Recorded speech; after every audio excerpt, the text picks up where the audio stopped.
Pada akhir pertemuan dalam majlis kajian tadabbur ayatil Qur'anil Karim, kita berbicara tentang taubah, tentang taubat kepada Allah Subhanahu wa taala, dan Allah Subhanahu wa taala menjanjikan berikan ampunan, menerima kembalinya hambanya apabila hamba tersebut melakukan kejahatan bijahalah karena kebodohan. Dalam jelasan kita, para sahabat dan para ahli tafsir mengatakan orang yang berbuat kejahatan itu hampir semuanya karena kebodohan. Tidak ada orang yang berbuat jahat itu nan cadik sebenarnya. Adanya kerana bodoh, kejahilan. Bisa jadi dia jahil, tidak tahu dengan perintah dan larangan. Itu paling,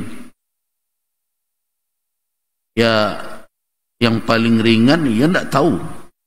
Tetapi ingat, tidak semua alasan ketidaktahuan itu dipandang sebagai uzur. Ingat ya, tidak semua alasan ketidaktahuan itu dipandang sebagai, jadi tidak semua orang bisa beralasan ambo tidak tahu. Orang tua-tua awak dahulu kalau ada hal-hal nan semestinya lah menjadi pengetahuan orang banyak, tak patut tersuruh tu mengecek ndak tahu jo. Kecil orang gaya dulu tak tentu dia ngalih segadang tonggak. Artinya tidak semua alasan jahil tidak mengetahui sesuatu itu pertanda orang tersebut bisa diberikan uzur, keringanan. Apa di antaranya? Yaitu perkara-perkara al-ma'lum fid din bid-darurah. Dalam urusan agama dengan pendalaman, tidak membutuhkan analisa ijtihad. Orang sudah tahu salat maghrib itu ketika masuk waktunya adalah di saat matahari terbenam. Dan dikecembak salat maghrib pukul 1 siang. Itu ma'lum fid din bid-darurah. Ini bulan Ramadan, orang berpuasa. Tu tanya, bahadak puasa? Tahui di dalam agama dan mudah untuk mendapatkannya, tidak butuh analisa mendalam, kajian yang berpanjang-panjang, orang sudah tahu. Salat 5 waktu. Itu juga kewajiban membayar zakat. Walaupun nanti kaifiat zakatnya itu tidak mudah. Tapi bahwa wajib membayar zakat, bagian dari rukun Islam, itu ma'lum fid din bid-darurah. Nah, orang-orang yang mengingkari perkara-perkara seperti itu di dalam syariat, itu bahayanya sangat besar. Di hal-hal nan mudah diketahui itu kalau diingkari, ditolak, maka akan berakibat orang tersebut murtad dari Islam. Jadi kalau ada orang yang mengingkari salat tidak 5 waktu, 3 saja, murtad dia. Segera diminta bertaubat kepada Allah Subhanahu wa taala. Kalau tidak, maka diberlakukan kepadanya hukum orang-orang murtad. Nah, itu perkara-perkara yang maklum, yang telah diketahui dalam urusan agama dengan cara yang mudah, tidak membutuhkan belajar mendalam. Jadi kalau dalam masalah itu tidak diterima alasan jahil, tidak tahu, tidak diterima. Nah, tetapi kalau seseorang melakukan kesalahan, kejahatan, Allah Subhanahu wa taala mengingatkan dalam ayat ini bahwa taubat itu, orang yang benar-benar taubat kepada Allah, dilakukan oleh mereka yang berbuat kejahatan dengan kebodohannya.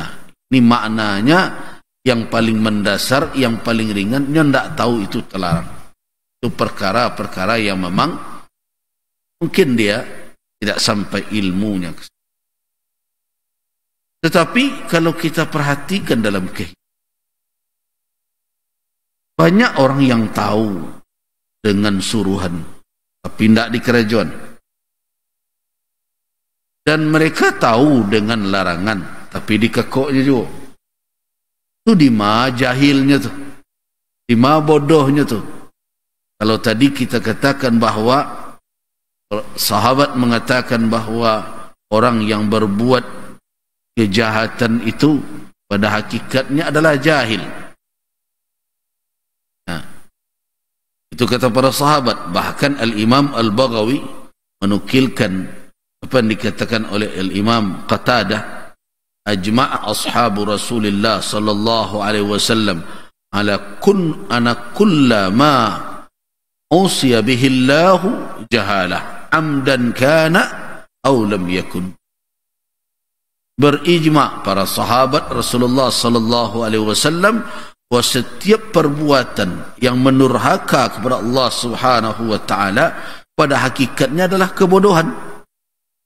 Wa kullu man asallaha, dan setiap orang yang durhaka kepada Allah fahuwa jahilun, orang itu jahil. Itu muncul pertanyaan, kalau demikian dari mana bodohnya? Dia tahu itu terlarang, tapi di kerajaannya juga. Dia tahu itu disuruh, tapi tidak dia lakukan.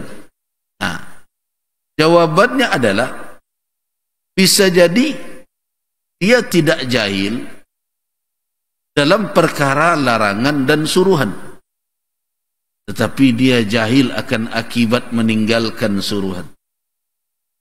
Dia jahil akan akibat melanggar atau tidak melakukan yang disuruh, dan jahil akan akibat melakukan perbuatan yang terlarang. Jadi perintahnya nyo ketahui, larangannya nyo ketahui, tapi akibat kalau ndak di kerajaan perintah kok ndak sampai pengananya ke sini. Anggap enteng saja, nyesangko ringan ada dalam neraka. Nah, jadi kejahilan bukan pada asal perintah, tetapi bisa jadi kejahilan pada akibat yang akan diterima. Nah, hari ini banyak yang begitu. Ketika diingatkan dek para ustaz, para dai, yang di kerajaan dan salah tu lah diancam di Allah dalam neraka nanti itu akibatnya. Kecilnya. Taklah tu banyak awak kenal orang-orang hebat dalam surga. Nah,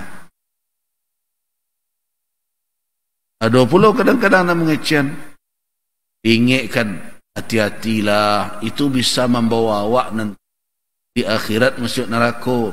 Kecilnya. Janganlah mudah merokok api banyak. Nah, orang-orang yang seperti ini, yang menganggap enteng, yang memandang ringan saja ancaman Allah Subhanahu wa taala, ia tidak jahil dengan perbuatan yang membawa kepada neraka. Nabi sallallahu alaihi wasallam kan pernah mengatakan bahwa kullu, setiap apa saja, syai'in yuqarribukum, yang akan mendekatkan kamu semua kepada Allah, mendekatkan kamu semua ke surga, menjauhkan kamu semua dari neraka, sudah aku perintahkan, kata. Jadi tidak ada yang tertinggal. Segala sesuatu yang akan mendekatkan kamu kepada Allah, yang akan mendekatkan kamu ke surga, yang akan menjauhkan kamu dari neraka, qad amartukum, sudah aku perintahkan, kata Rasulullah. Dan segala sesuatu yang akan mendekatkan kamu ke neraka, menjauhkan kamu dari surga, menjauhkan kamu dari Allah, nahaitukum, sudah aku larang, kata Nabi. Ana nindak lain. Oh, kamu membuat awak celaka di dunia dan akhirat, sudah dilarang Rasul. Ini yang akan menyelamatkan kita dunia dan akhirat, sudah diperintahkan Rasul. Jadi tinggal siapa? Nah, persoalannya tidak semua orang memahami apa sebenarnya akhirat itu. Betapa beratnya pertanggungjawaban yang akan dia pikul. Pak bayangkan antri 50.000 tahun, kira-kira waras ini. Satu hari kiamat itu, Pak antri sehari saya menggigil lutut. Lihatlah orang hari ini banyak yang tidak sabar dalam hidup. Itu baru beban hisab, beban hari kiamat, belum lagi akibat yang akan dia terima sebagai hukuman atas perbuatan yang mendurhakai Allah Subhanahu wa taala. Jadi kalau toh dia tidak jahil dengan larangan dan suruhan, dia jahal annahu dzambun, dia jahil bahwa itu dosa. Kalau dia tahu bahwa itu berdosa, setidaknya jahila uqubatahu, dia jahil dengan uqubah, dengan akibat, dengan hukuman yang akan dia terima. Tapi kalau sampai kayaknya tadi keceng kau orang tu, ingat, tidak semua orang yang menerima informasi berilmu tentang itu. Ilmu itu bukan hanya sekedar maklumat sampai. Ilmu itu adalah ketika maklumat sampai, kemudian menjadi apa? Menjadi suatu kebenaran yang ada di dalam diri. Itu baru keilmuan. Jadi kalau maklumat saja sampai, banyak orang datang mengaji, tapi tidak juga berilmu. Kenapa? Karena yang disampaikan kepada dia tidak menjadi suatu apa? Kebenaran di dalam diri. Nah, orang serupa itu sama je komputer, terima seluruh informasi. Saya sering contohkan, ada polisi bagian tukang tanya seluruh perbuatan kriminal, nyidik melihat tadi yang motor, baca caranya Pak, modus operandi, catat posiko kumaliang yang TV baca caranya, seluruh cara maliang ada tercatat di dalam komputer tadi. Nah, satu kali komputerku tinggal tak ada nama jago, tiba orang maliang di situ, dibawa komputer tadi itu, dan catatan maliang ada di dalam memorinya. Tapi bisa hanya main lah. Nah, nyoturi selama yang itu. Nah, ini banyak hari ini orang yang berada dalam situasi atau keadaan demikian. Jadi tukang himpun maklumat. Setiap pengajian hadir. Ibu tabligh akbar paling mungko. Pokoknya hadir tapi namperangainya tak pernah berubah. Nah, tapi kalau ditanya Haji Syanu apa nasihat Ustaz Iko, boleh. Bahkan nampal yang rajin berdebat dia kawannya perkara pengajian, tapi nan perangainya tak bersih. Nah, ini jami'ul ma'lumat namanya. Yang seperti ini adalah tukang himpun informasi.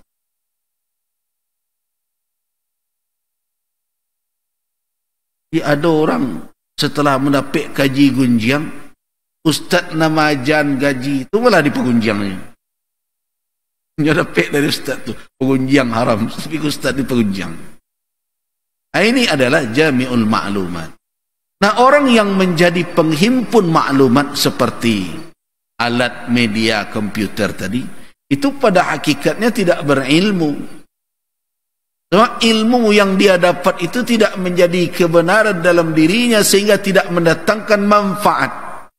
Kan tak berguna dia kan?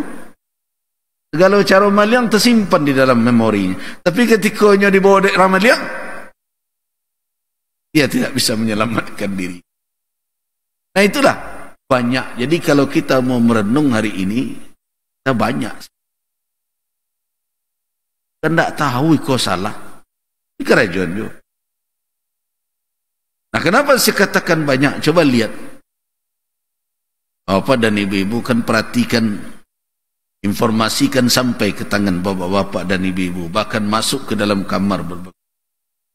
Coba perhatian orang-orang yang melakukan tindakan-tindakan bejat, maksiat dan berbagai macam. Tahu tak dia bahwa yang dia lakukan itu bermudarat, mencelakai orang, dilarang oleh agama.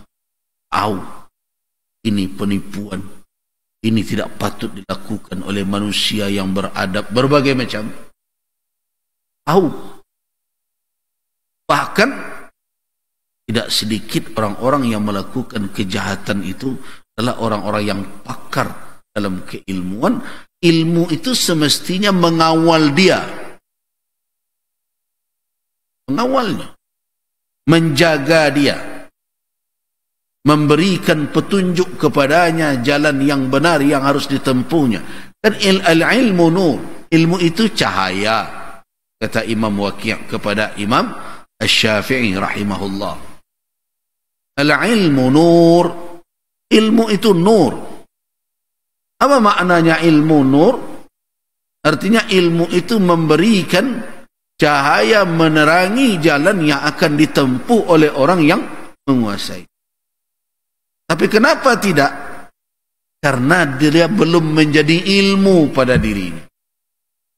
Baru sekadar dia dapat informasi tentang ilmu, maklumah. Jadi apa hakikat ilmu? Baru sesuatu maklumat menjadi ilmu ketika yang disampaikan itu menjadi kebenaran di dalam diri. Percaya awak bana awak. Bana menurut awak aku yo kau. Datang suatu pengakuan di dalam diri membenarkan apa yang diterima. Nah, kemudian itu nanti berbuah menjadi sikap dan perilaku, mempengaruhi perilaku kita. Itu baru berilmu. Mempengaruhi sikap kita, perilaku, karakter, akhlak kita yang ada di dalam diri. Ilmu yang berubah. Nah, itu baru orang itu disebut berilmu. Assalamualaikum. Itu yang kurang. Kadang bana lai percaya tidak. Sehingga akhirnya kajian-kajian hanya menjadi apa? Entertain. Hiburan. Pokoknya kini kalau ingin orang mendengarkan awak mengaji rami, taruhnya pandai melawak.